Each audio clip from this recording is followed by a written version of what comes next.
President Trump, are you confident, sir, there'll be peace in Gaza anytime soon?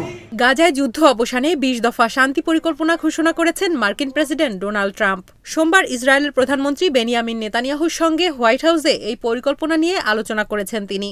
এরপর সংবাদ সম্মেলনে Trump দিনটিকে শান্তির জন্য এক ঐতিহাসিক দিন বলে বর্ণনা করেছেন।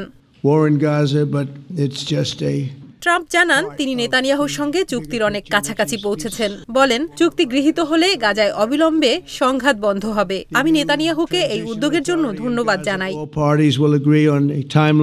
পরিকল্পনায় হামাসের নেটওয়ার্ক ধ্বংস, সব সুড়ঙ্গ উৎপাদন কেন্দ্র বন্ধের দাবি ও বন্দী জিম্মিদের মুক্তির আহ্বান জানানো হয়েছে। এছাড়া গাজাকে অসামরিক হিসেবে গড়ে তোলার ব্যবস্থায় আরব ও মুসলিম দেশগুলোর অংশগ্রহণও নিশ্চিত করার প্রস্তাব রয়েছে।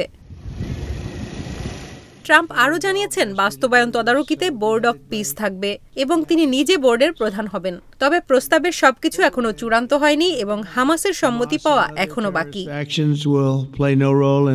তবে হামাস বলেছে শান্তি পরিকল্পনার বিষয়ে তাদেরকে আনুষ্ঠানিকভাবে এখনো কোনো প্রস্তাব দেওয়া হয়নি।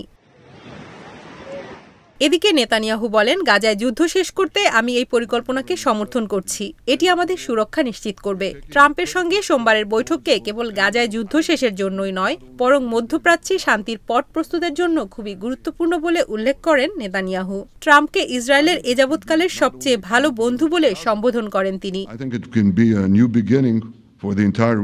অপরদিকে গাজায় ইসরায়েলি হামলা থামছেই না। গত ২ বছরে গাজায় ইসরায়েলি আগ্রাসনের নিহতের সংখ্যা ৬৬,০০০ ছাড়িয়েছে। একই সময় আহত হয়েছেন অন্তত ১,৬৮,০০০-এর বেশি। তামান্না জাহান, ইন্ডিপেন্ডেন্ট ডিজিটাল।